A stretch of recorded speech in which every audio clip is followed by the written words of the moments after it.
Je mange le Maroc. Hola los amigos, j'espère que vous allez bien. Aujourd'hui nouvelle journée, nouvelle aventure, nouveau vlog. Je suis toujours en direct de la belle ville d'El Bolson. Et aujourd'hui je vous ai concocté un petit programme assez sympa, car avec mon ami Mélissa qui m'héberge ici à El Bolson, on vous emmène à la feria d'El Bolson. Une feria qui est présente ici dans la ville seulement les mardis, jeudis, samedis et dimanches. Aujourd'hui on est samedi donc on en profite, il paraît que c'est l'un des meilleurs jours pour aller visiter la feria qui est juste derrière moi. Et ensuite on vous emmènera au Cerro Piltriquitron. Il paraît que c'est un truc hyper sympa à faire. Alors normalement il y a un bon trek de plusieurs heures, mais on a la chance d'être en voiture donc on va moins marcher, on va essayer d'économiser un peu nos forces pour la suite du voyage. Regardez El Bolson, c'est sympa hein. Franchement j'aime bien cette ville, hein. Petite tu vois, elle n'a pas énormément de choses à faire, à voir, t'as vite fait le tour, mais j'aime bien ce genre de petit village. Allez je vous emmène avec moi à Vamos.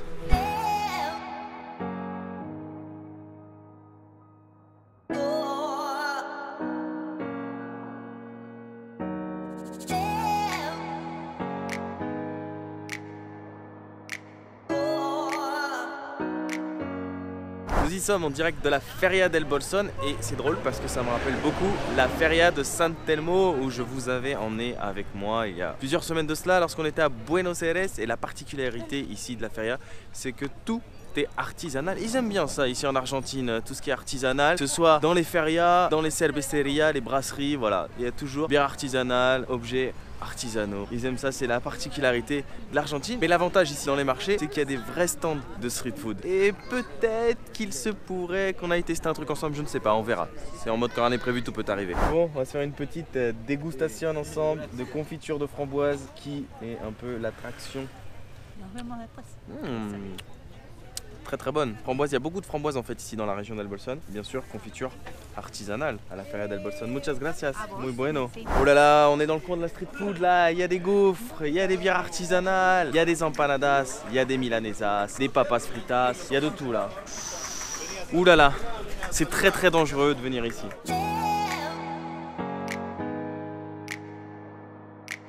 Regardez, ils font des kebabs, mais il m'a dit j'en ai pas ici, ça vaut 30 pesos, ça fait à peu près 1,20 €, 1,30 €. Monsieur a aussi des pizzas, il m'a dit viens tester une pizza chez moi. Mais j'en ai déjà mangé une hier, j'ai d'ailleurs tourné un épisode de street food. Et là c'est de la vraie street food pour le coup, mais elles sont un petit peu moins belles que celles que j'ai mangées hier, mais elles ont l'air très bonnes. Et il m'a dit la grande elle vaut 120 et moi je l'ai payée hier 140 et des brouettes je crois, quelque chose comme ça. Et vous avez vu hein, il y a de tout, ouh là là, des empanadas, oh, ça donne envie, des tartes. C'est très très dangereux de m'emmener dans ce genre de coin là. Petite dégustation de chocolat artisanaux. Et c'est drôle parce qu'il y en a un qui s'appelle Maroc. Alors je sais pas si c'est fait exprès, mais en tout cas c'est drôle. Pourquoi c'est llama Maroc? Pour el Marocco? Non c'est.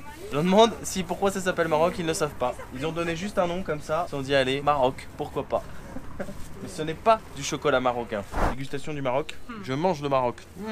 Muy bueno. ¿Te gusta?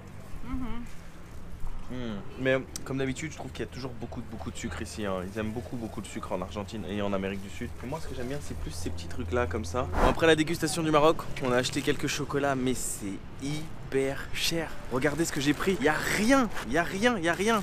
Ça m'a coûté 2,50 € tout ça, 70 pesos. C'est fou hein. Bon, espérons au moins qu'ils sont bons quoi à ce prix là. Mais ici c'est vrai que l'Argentine est un pays assez cher. C'est l'un des pays sûrement les plus chers d'Amérique du Sud avec l'Uruguay d'ailleurs. Si vous vous souvenez des épisodes de l'Uruguay. Bon ben on va les tester ensemble. Ah c'est même pas bon. They're not good.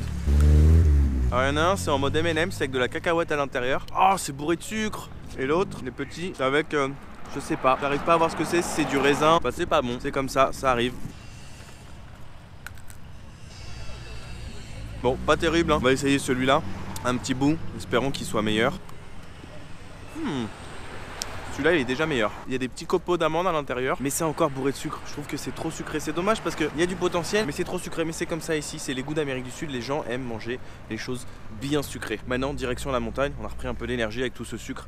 Et vamos. Et voilà, après la feria, nous sommes arrivés au début du sentier du Cerro Piltriquitron, plus communément appelé Cerro Piltri. D'ailleurs, ce sera plus simple parce que j'ai du mal. Piltriquitron à chaque fois, c'est pas un nom facile. Bref, on a de la chance parce qu'on a économisé quasiment 4 heures de trek en fait en venant en voiture. Parce que normalement, c'est 3 heures aller, 3 heures retour, ça fait 6 heures de trek environ. Et là, on aura à peu près pour 1 heure aller, 1 heure retour de trek. Alors, ça n'a rien à voir avec le Fitzroy. Le Fitzroy, c'est impossible de faire ça en voiture. C'est 4 heures aller, 4 heures retour obligatoirement.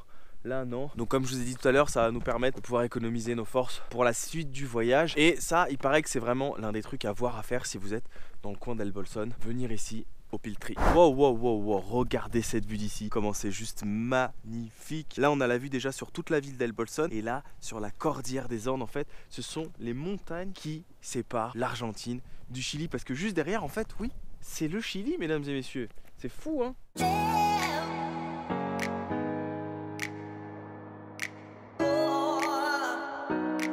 Et c'est drôle parce que là je vois des gens manger juste ici. Alors je sais pas s'ils sont venus en voiture ou à pied, mais on dirait qu'ils sont venus à pied, tu sais. Ils sont heureux d'être là, de prendre leur pause déjeuner en face d'un spectacle magnifique. Et ça me rappelle quand moi je suis allé au Fitzroy et que j'avais marché 4 heures. Ah, j'étais heureux de me poser, de manger en face d'un aussi bel endroit. Là j'avoue que le fait d'être venu en voiture, je me sens un peu moins bien dans le sens où le fait de marcher, ben il y a une fierté de se dire je l'ai fait à pied, je l'ai fait à pied.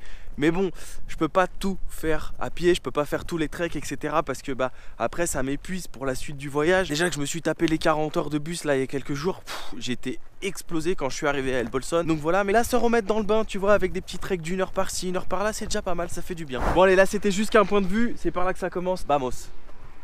Donc là j'ai l'accès à El Bosque Talado, difficulté médium, durée à peu près 40 minutes. Mais nous, difficulté médium, on s'en fout. On a fait le Fitzroy, difficulté élevée avec ses chaussures. S'il vous plaît, je vous promets que dans le verglas, dans la neige, c'était pas facile. Là heureusement pour le moment, le chemin est praticable avec mes baskets. Mais c'est vrai aussi pourquoi je peux pas faire autant de trek, car malheureusement je n'ai pas prévu les bonnes chaussures pour ça.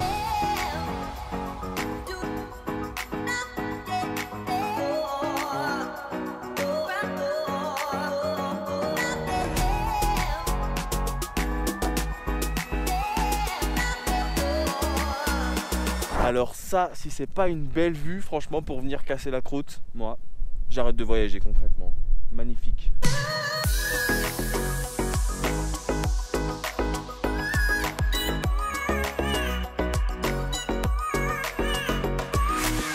Alors c'est drôle parce qu'à chaque fois que je fais des treks, je vois toujours des gens qui sont bien équipés, des petits bâtons, des bonnes chaussures. Et je crois que moi en fait je suis le mec le plus à l'arrache du trekking game à mon avis, de ce qui peut exister. Je n'ai ni affaire pour le trekking, ni chaussures, ni bâtons, ni rien.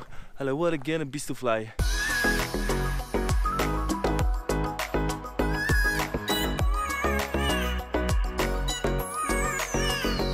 Alors ce qui est cool dans ce trek, bah, c'est un peu comme dans tous les treks, à chaque fois que tu montes, il y a toujours des points de vue différents et des vues panoramiques. Et là, bah, c'est encore plus joli, on est un peu plus haut.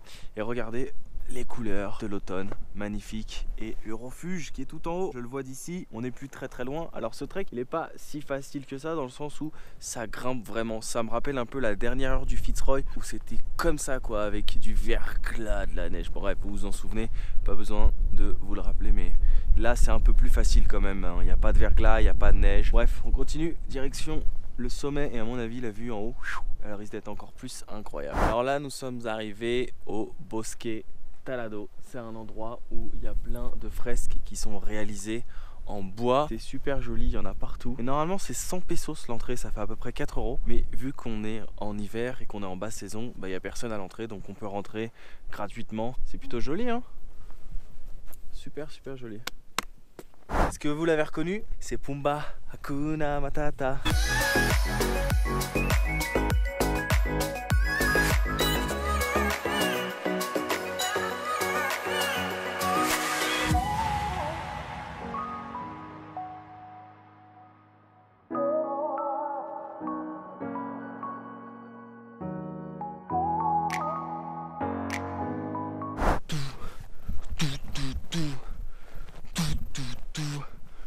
Ouf, ça c'est dur. Ouh là là, c'est pas le truc avec lequel faut s'entraîner. Alors c'est très sympa, hein. Ça fait très spirituel je trouve. Et t'as des endroits où à mon avis si tu te retrouves tout seul le soir, tu flippes parce que t'as des figures qui sont assez bizarres quand même. Alors tu trouves de tout ici, hein. Autant t'as des sortes de fresques qui ressemblent à des animaux comme Pumba, autant t'as des femmes qui sont dessinées, autant t'as des sortes de têtes d'indiens. C'est très sympa. Et ça fait un peu quand même village abandonné, hein. Et ça y est, nous y sommes au refuge de Piltriquitron. Et c'est drôle parce que ça fait vraiment petit chalet en haut de la montagne quoi. Et il paraît que ici en fait tu peux venir la nuit dormir afin de pouvoir continuer ton trek le lendemain, parce que ici ce n'est pas terminé hein. Lorsque tu es arrivé au refuge, il te reste encore à peu près 2h30 pour atteindre le sommet. Nous on n'aura pas le temps de le faire aujourd'hui parce qu'il est déjà un peu tard, et puis que de toute manière je vous ai dit j'ai pas les bonnes affaires pour faire de trek. Donc on s'arrêtera là, mais d'ici la vue est déjà très intéressante.